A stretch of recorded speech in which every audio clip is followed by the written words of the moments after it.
Welcome back to the VHS Files Podcast, and happy almost New Year.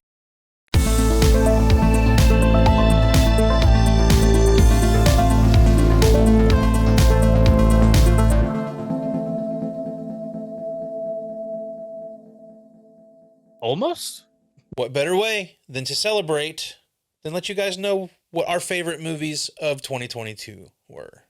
Yes, I know what you're saying. This is VHS Files. This is VHS Files movies you're supposed to be talking about. We watch modern shit, and we're going to talk about it sometimes. If you don't like it, subscribe anyway.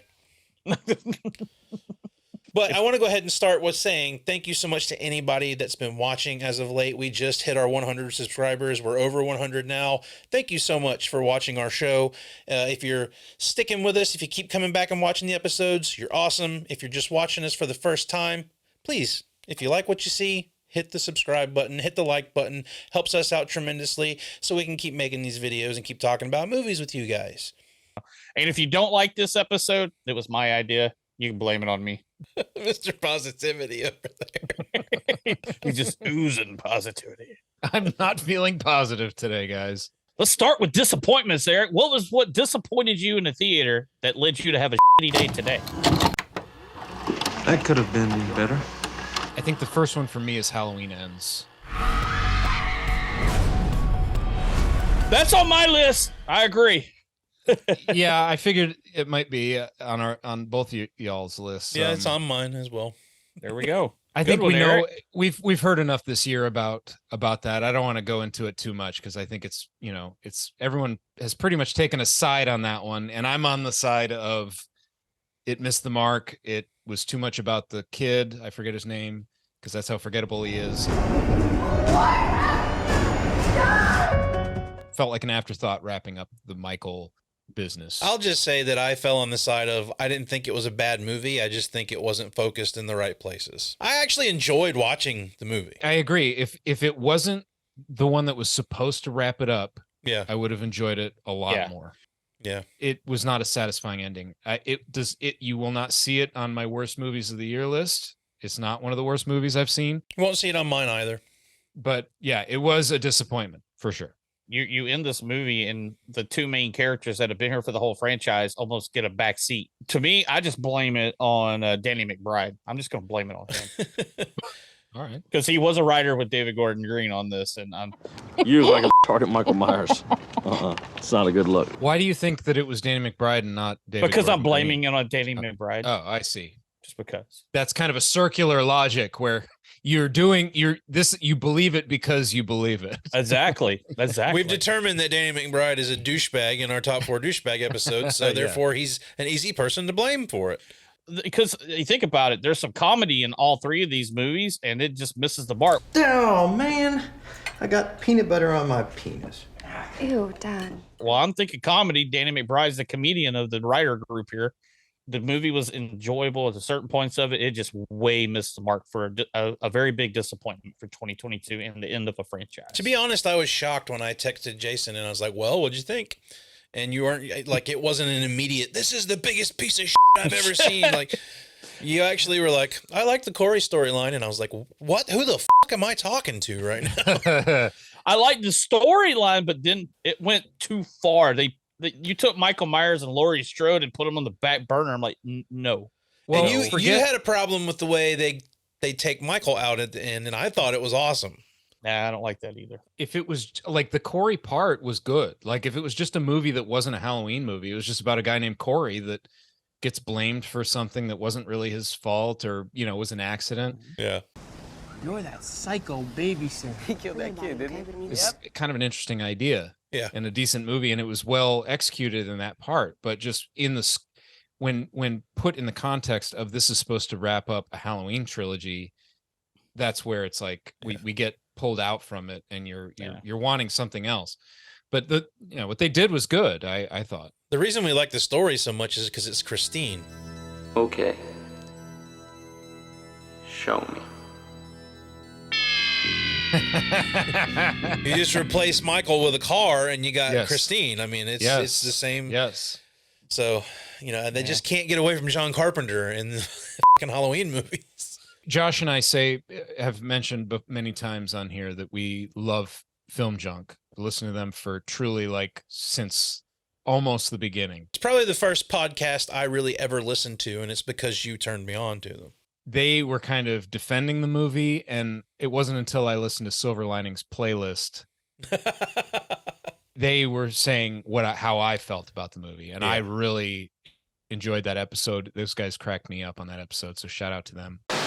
The shot before he actually goes into the tunnel is just Michael standing there like a goober. Yeah, he just did. Yeah, he's just chilling, like not doing anything. Who, me? Michael powers down when he's not in use. Yeah, he's Johnny Five. He's a Terminator. He's like, let me go into a sleep mode. Let me just stand. Oh yeah, Corey's here. Maybe he's got some more juice. It was cathartic to listen to them say the things that I was feeling. So yeah, There are people like me out there. I'm not alone. I'm not alone. But it was an upgrade from Halloween Kills. It just missed the mark, I thought. I want to go ahead and start off with kind of a controversial one at this moment, I guess, because a lot of people seem to like it, but I went and saw the menu and I was pretty underwhelmed with it. Welcome to Hawthorne. Now, I haven't seen see it. So I can't say. And you can't talk very much about it because I do want to see that movie. No, and I don't plan on spoiling it for anybody, but that's the only thing I will say is just I walked away from it feeling a little underwhelmed. But I've said many times the past few episodes we've done, like I'm getting to this point where I don't really want to judge a movie until I've seen it a couple of times because of what I may miss or what I just, sometimes I'm just not in the mood for a movie and I receive it the wrong way. Like there's all kinds of reasons. That's hard to do when we're talking about films that just came out, right? Right. Do you think the menu disappointment had something to do with hype? Because I have a couple on my list that I feel like hype maybe hurt them a little bit. I think seeing the trailer quite a bit, I went to the movies quite a lot this year because I have the AMC pass. So any opportunity we had to go to the movies, and that's the problem. I see the same trailers over and over. If I see that fucking Nicole Kidman ad again, they play this promo with Nicole Kidman before every single fucking I saw it movie. when I was with you. Yeah, I think I've seen it. Yeah, I've seen it. And we went to go see The Black Phone. I remember Yeah. seeing it at your theater. Yeah, it sucked. Somehow, heartbreak feels good in a place like this. That's been the worst aspect of going to the movies for the most part this year. Other than that, like most of what I saw in the theater was pretty good. Like I wouldn't say I saw a ton of bad movies this year. And I also didn't receive The Unbearable Weight of Massive Talent very well. Like I was super pumped to see Nick Cage play himself in a movie. Whoa, okay. And while it is a fun movie, it just left me. I was like, this is what it is. It wasn't really anything. I feel like Nick Cage could have went a whole lot more. Nick Cage, honestly. Damn, Nick Cage is playing himself and he doesn't go full Nick Cage. Yeah. Don't let that dissuade you. If you want to watch the movie, absolutely watch it. It is funny, but I thought it wasn't as funny as I was expecting it to be, I guess. But yeah, he kind of built up to that, it feels like. Yeah. With some of his like more recent successes, and then he comes out with this where everyone's saying like, hey, Nick Cage is kind of like having a comeback, and it felt like that was like his big like finale of his comeback. And I haven't seen it yet, so I don't know, but I can see how that you went in there like juiced after Mandy and Pig and some of these other movies that he's come out with, where it's like, okay, I'm ready for some Nick Cage shit. Right. I'm going to throw two out here because they're both comic book related. And these are disappointing. Not that I hated them. I'm just disappointed of how the theater experience was. And I have seen them at least twice. My first one, of course, is Morbius. I've become something different. I feel I knew better than to watch that movie. You're the only one here who's watched that one, bud. Okay. Well, the thing is, and I told Josh, believe it or not, I don't think it's Jared Leto's fault. I think it's the writing and Matt Smith that are horrible. Jared Leto did a good thing of playing Michael Morbius. I believe that. The rest of the movie is not good. I don't like Jared Leto, but I do think he's a good actor. Like he's clearly can act. He's great in movies. I just don't like him. Yeah, exactly. And obviously his Joker thing kind of like worked against him a little bit, but you know, the movies he's good in, he is excellent in those movies. But yeah, I'm sure he could handle a good script and a good movie and do a great job. But my second one for disappointment is Thor 4. Well, you're right. Yes, that is on my list of disappointments as well. It's a disappointment, not a horrible movie. I was just disappointed when I left. I thought I was expecting more, and I don't know. I'm hoping we go with a different direction for the next one. We're in the midst of a backlash of Taika Waititi at this point, right? The internet is pushing back. What happened? Because this guy, rising star, he saves the Thor franchise. Yeah. With Ragnarok. Many consider Ragnarok one of the best Marvel films. Oh God, definitely. I do. I hold it very high. Yes! I love What We Do in the Shadows. I think Jojo Rabbit is great. Doesn't make sense anymore. Yeah, I know. It's definitely not a good time to be a Nazi. Yeah, his shtick just didn't work on Love and Thunder. I agree with the masses on this one. I think he was trying too hard. I wanted more Jane Foster story. Yeah. That's where the story is. It deserves its own movie to focus on it. Let me just say this. If you would have asked me if it was on my disappointments list after I saw it the first time, it absolutely would have been. It's not on my list. I've watched it two times since the theater, and I like it more and more the more I watch it. And I love Taika Waititi's movies, and I can understand why people don't like that he injected a lot of himself into that movie. There's a lot of it that when I saw it the first time, I was like, this is a little kooky. Like, it's Thor is a little tongue in cheek, but this is going over a little bit. Yeah. But watching it a second and third time, I don't think it's that bad. It's definitely a disappointment for people, but didn't affect me that way. Okay. I mean, the best part of that movie is Christian Bale playing Gore. He's great. He is definitely. Dude, he does a great job. I mean, that dude doesn't miss very often. No. Yeah.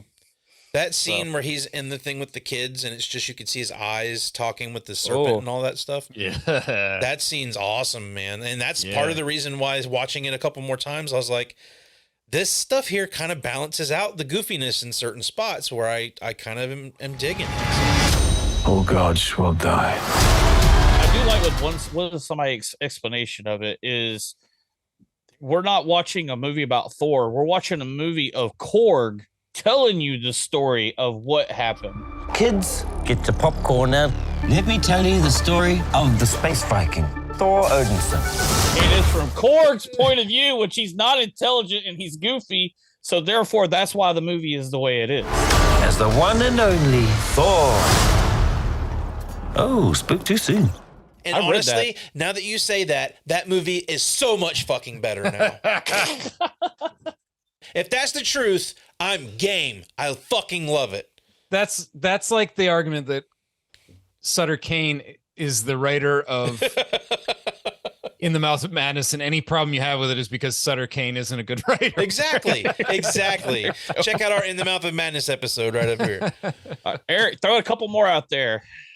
A disappointment for me this year. I wasn't planning on seeing it in the theater, but my daughter and wife were kind of down for it one day, and I was like, all right, let's go.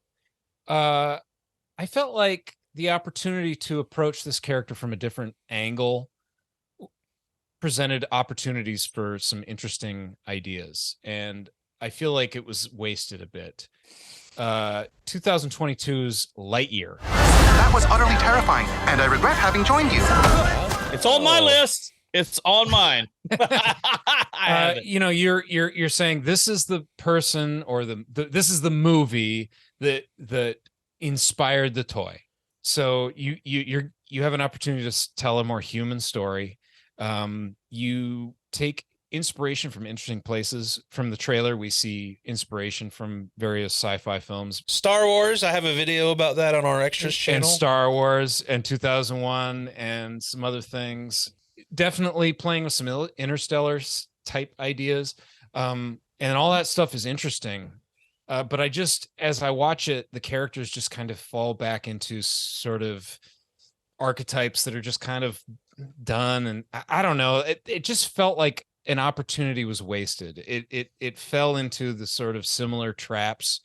It just didn't separate itself enough from what your basic idea of what a kid's Buzz Lightyear movie would be. It had an opportunity to really push the envelope, and it missed that and ended up going kind of straightforward for me. And I feel like it just left me thinking, wow, this could have been really something special. But in the end, it feels just like another animated movie, another animated adventure space movie, whatever. Yeah, he did not stick the landing. It was not a good movie.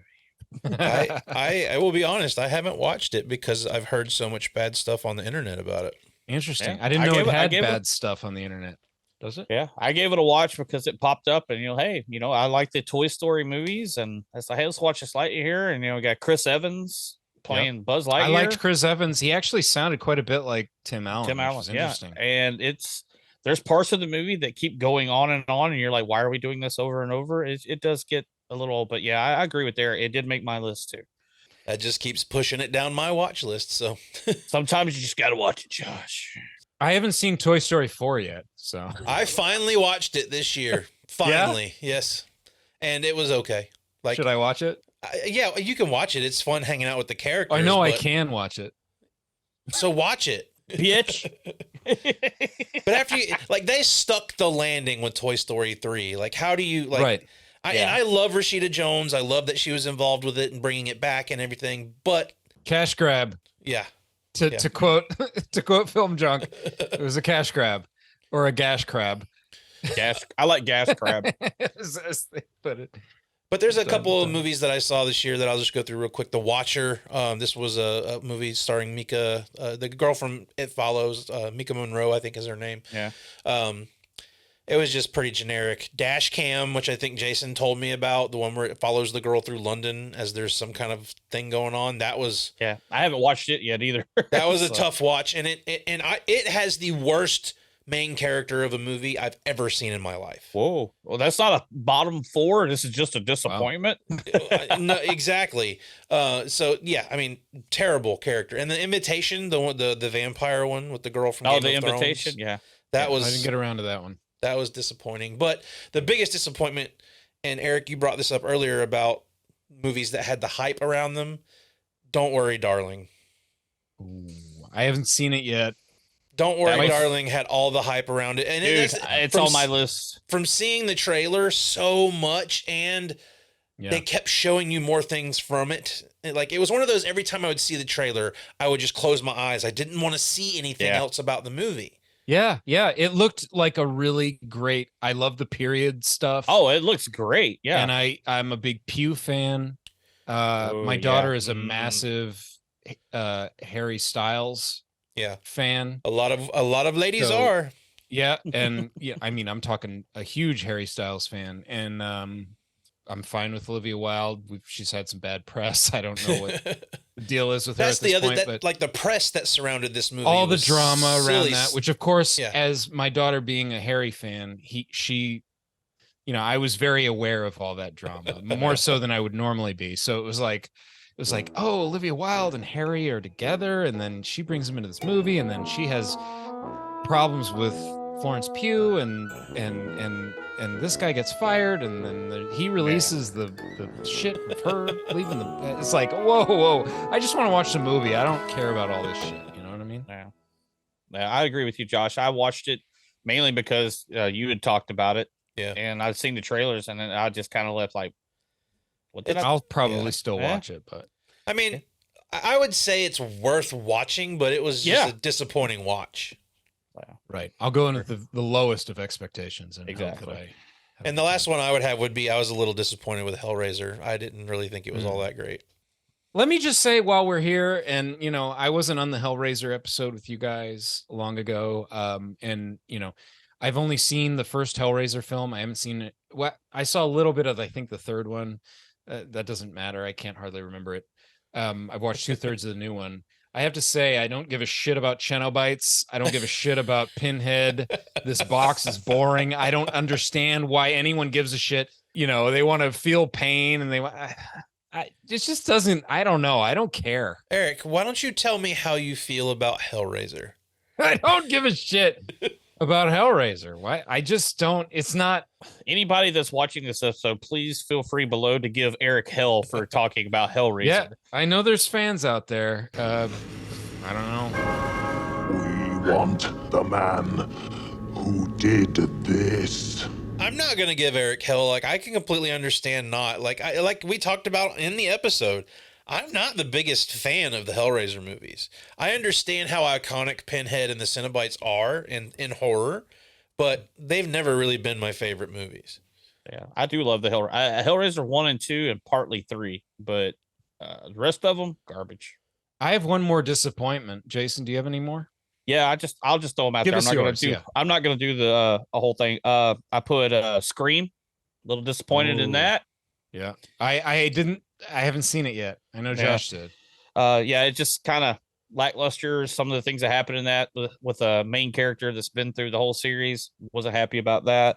Also have the new Texas Chainsaw Massacre movie. Try anything and you're canceled, bro. Dud. I did get around to seeing the Netflix Texas Chainsaw Massacre, and I thought it was actually kind of fun, and I enjoyed it. Well, compared to the original, no, compared to the original, it's nothing. But as far as like one of these, I think we could do a top 4 on just these reboots or these nostalgia porn, as people call it. Yeah, movies. There you go. Like just taking movies from the 80s and 70s and either rebooting them or giving them a long overdue sequel or whatever. It was one of the more fun entries in those types of things. Well, I think that's why I was disappointed, because it was some of the trailers, it looked great. I was like, it was a lot more fun to watch than Halloween Ends. I'll tell you that much. Yeah, close, I would think. But my final, I'll just go with my final VHS 99 on Shudder. Ooh. I haven't seen it yet. Not happy with that. I've only seen VHS 94 of the whole series. Yeah, the 99 just dropped. Me and Josh have watched them. VHS 2, and VHS 94 are all really good. But do not, by any means, watch VHS Viral and I guess VHS 99 either. I watched 99 and I was just like, I haven't watched it yet, so I can't say don't watch it, but you guys may love it. I just didn't care for it. I mean, compared to what the other ones were, I was just like, it took a real step backwards for me. Huh. So that's all but like I said, I mean, I watched it. I mean, it didn't make my bottom 4, but I was disappointed. I mean, because I went into these VHS movies the way the history of them are, and I was expecting more and just come out with less. Yeah. So, but that's all my disappointments. Okay. Eric, you have any more? I have one more disappointment that might disappoint Josh. This was a victim of hype. Hot take right here, Josh. Here it goes. This was a victim of hype. I will acknowledge this is something that was hyped up largely by my friend Josh. And when I watched it, I just felt slightly disappointed. Everything Everywhere All at Once. Sorry. What did you say? Oh my God! Oh, which I expect to see possibly on Josh's top 4, but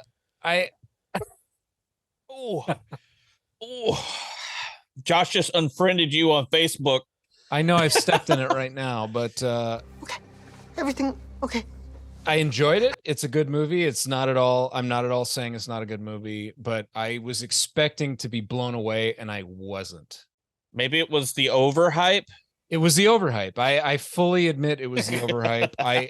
Josh and I see eye to eye on most films, but sometimes, cough, Mad Max Fury Road, cough, we do not agree. And, this is one of those times is this the beginning of a long-standing feud between you and I? Have you been searching for material for this for all this time? Yeah, he's like, I gotta get him back somehow. Josh, let me lay it down. Fury Road is a much better film than Everything Everywhere All at Once. Fuck you!